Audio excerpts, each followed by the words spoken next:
Welcome to another episode of the Adultish Podcast. You can like, listen, comment, share, and subscribe to Adultish on most streaming platforms.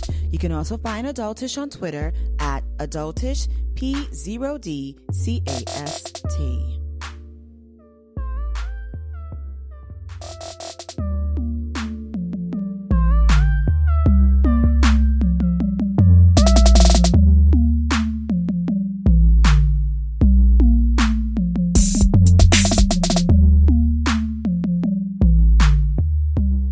Welcome, everyone, to a brand spanking new episode of the Adultish Podcast. As always, it's your host, Afiya, and I am joined today by a lovely special guest co-host.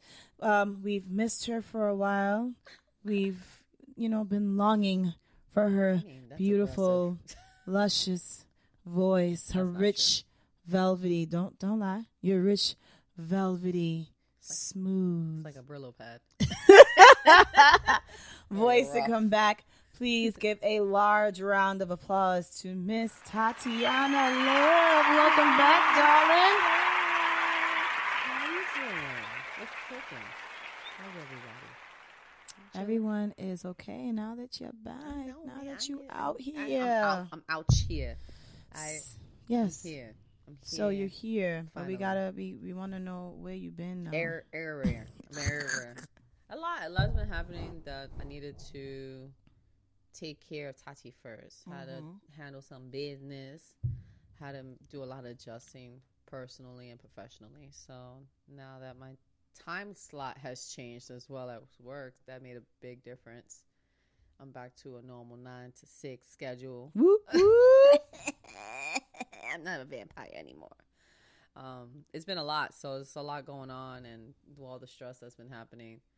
So it's something where, as an adult, you have to learn to step back, and meaning, from everything, like social media wise, and not broadcast that, and make sure you're good and functional and healthy.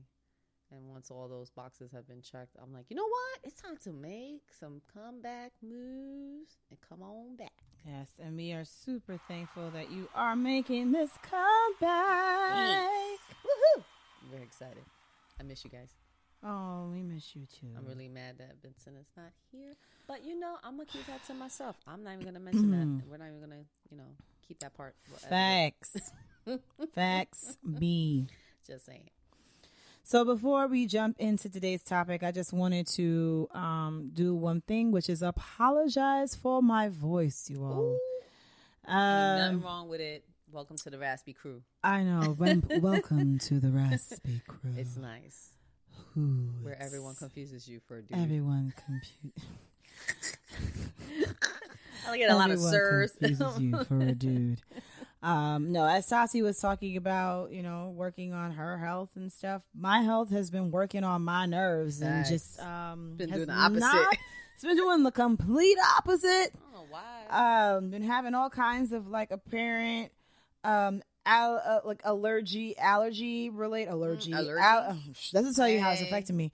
Some allergy related respiratory problems. So I don't know what's going to happen. I'm going to have to go to a specialist at some point to figure that out. Years ago, I should have gone. You're right. But now I'm drinking this black seed oil, which tastes, as I described to Tati, like Satan's undergooch. It tastes like Lord. Bigfoot's left nutsack sweat. That's a sweaty nutsack though. Yes. Because he's out in the woods and shit. Yes, exactly. It's very mosquito. And he got a lot of fur. Yeah, a lot of the fur. Yeti. That's what he smells. That's what it tastes like. And then it got some floral notes because he's out in the woods. Yeah. So it has a little floral notes at the end. Tell them how you described it when you actually took a little sample of it. Oh my God. It's like it punches you in the face. It tastes really gross. And then at the very end, after you've swallowed this imaginary monster's very rancid ejaculation, there's this floral note at the end. So it's just bitter, gross, nasty, and then roses. Shitty roses. Shitty roses. Like someone shat on the roses and then just gave them to you. Gave them to you. That's what it tastes like. That's disgusting. Yeah. But I'll try it. But I mean, hey, 3 days knows. after 3 days of drinking it, my coughing kind of like started reducing. That's good. My sinuses started clearing up a bit. I was able to lay down and sleep as opposed to sitting on my couch or sitting up in my bed and sleeping. Oh, that's cozy. Which is great, but it's the damage is already done on my back. So now I gotta like find a physical therapist again to work on my back, which is another set of woes I don't want to get into, which kind of just ties into our topic today, which is dealing with stress. And for someone who's coming off of a lot of changes, can you tell us, Tati, how you, as an adult, deal with stress? Man, listen. I learned that detaching from social media helped a lot. Like a lot. Like even so much so that I've actually been comfortable not needing to be on as much. I know that obviously for my non-job job, which is this, I have to be on it to promote the podcast.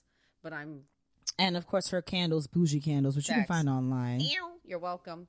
They're just saying pretty poety. But whatever. I mean, we just trying to make moves here, So for us, or for me, I should say, there's certain avenues I'm learning that I can promote without having to constantly show face, if that makes sense. It does make sense.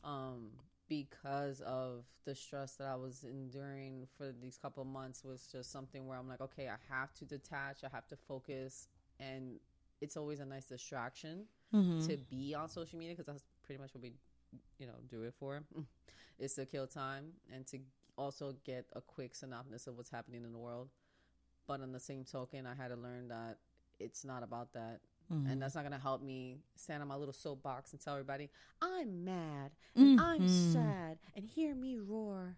I can't do that. So it wasn't going to help, and I'm not going to get empathy or sympathy from people because I wasn't ready to, unload everything on social media. It wasn't everyone's business to know everything. It was just the people in my immediate circle to be there and understanding and aware of like, hey, Tati's going through some shit. Right. And we're going to fix it. We're going to work it out. And we're going to, take it day by day. And that's exactly what happened. But one of the biggest hurdles was learning to detach from social media because I needed to focus on me. That was definitely for me worked. And it's funny as you say that. Not really funny, but I say I say funny in the sense that funny, like ha-ha? It's funny haha or funny funny LOL, not laughing LOL. No, I say that because there are people that I know who do that, and they do that often, and I didn't realize how detrimental, I guess, being on social media can be to someone's mental health or even physical health when they are going through stress. And I say that because, for instance, so like there are people who I follow on Twitter, and occasionally there's this one young lady, whenever she's like having a moment or about to approach some kind of feeling, she announces, so I'm going to take a break from this thing for a while. Be back later. And then like, how long is her later?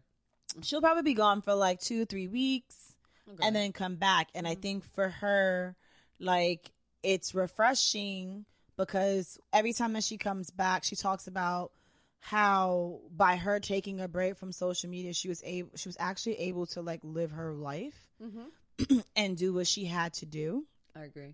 And not worry so much, as you say, like to be up to date on like what's going on in every part of the world, in every person's life that that you follow, who's following you, or all those other things. And even though I believe social media serves as a distraction to a great deal of us in the world, I think people also need to not be so distracted by life with social media and actually engage in life and detach from social media from time to time. I agree. I have not done that yet, but it's getting there. I'm gonna get there. And the only reason why I say I say that because like I don't live on social media, but I have found myself being a person that like sometimes when I'm really stressed out, one thing that I would do is I will pop on like Instagram and just start scrolling.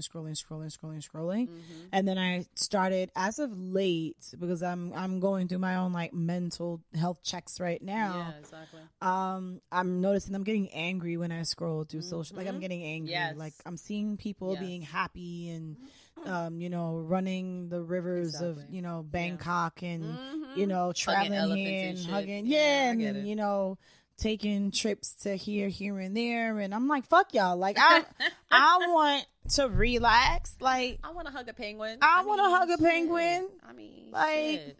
I get that. And fuck even y'all. sound like I'm very. You seen like even with my personal life, I'm very selective on what I post on social media, and I curated that way before the podcast, way before Bougie Candle. Just being as a flight attendant. On my first career, I learned that you had to be very careful about what you post, how you craft, what you're showing out there, because there's some real fucked up people that use that, for bad. Yeah. So even that, thinking that mind frame was not the best mind frame of thinking, but at the same token, it was very protective of my personal life. Yeah. So when I got out of the industry and I got into my second career, it was still the same kind of mannerism I use to this day. And anyone that sees, I've mentioned this before too. On another episode where I was like, a guy I was dating was asking, why is your page public? I was like, it was public prior to the podcast. It was just more public because of the podcast. But in the sense where I had nothing to hide, I actually curated funny shit. People found it funny or found me funny for some reason. There's like 5 of y'all. But at the same token, and Leo, it's more than 5. Leo's one of those, and Leo's it's my more cat. Like 17. I'm just saying. Exactly. So like for me, it was just like, I thought shit like that in that avenue, not in the sense where I wanted attention or pick me. No, I didn't give a fuck who followed me or not. If you were cool with it and you liked my sense of humor, which is pretty sick, I think you would be, quite entertained. Yeah. But not to the sense I need to have you all like see me in my face and shit. All of it. Yeah. Where I landed today. You're not even like that either. You're very private. I actually stopped posting pictures of myself. And I feel like some of it was a byproduct of me splitting from my ex.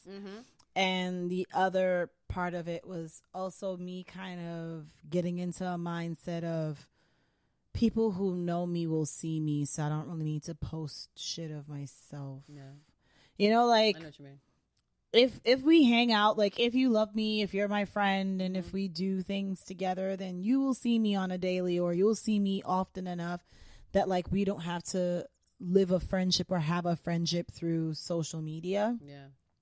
And like I said, the other half of it was like upon breaking up from my ex, I think it was just really weird and funky at that time. And like there were issues like with me being on social media. Like there was shit there that I'm not ready to unpack yet, but like there was shit there, and I was like, like I don't want to post a picture of what I look like right now, and not because like I felt like unsafe, but it was just a lot emotionally going on there. I was like, I don't feel like displaying me right now. I'd rather, it's almost a sense of being exposed. Yeah, very exposed. And I was just like, you know what? I just want to like post the things that either make me feel happy, which was my sister's kids. Yep. Or random shit. The first time, and that's the funny part, that we come back together on this day, because today is the first day I actually ever posted like a picture of a video of myself on my IG story. And I do it through stories because I know that they're gonna last all of 24 hours. So I did a video of like the fact that it's temporary. It's temporary. I'm cool. Yeah, I'm cool with it.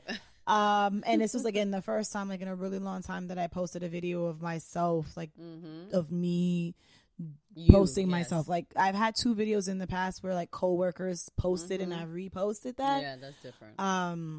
But you doing it yourself. Me doing it myself. And it was just me talking about my hair because I had cut my hair like over a month ago and I did like a sneak peek of what my hair would look like. And then I posted it. And so I'm like, yeah, I'm walking around with like a mohawk now. Like, this is what my life is like now, guys, just You're in welcome. case you see me.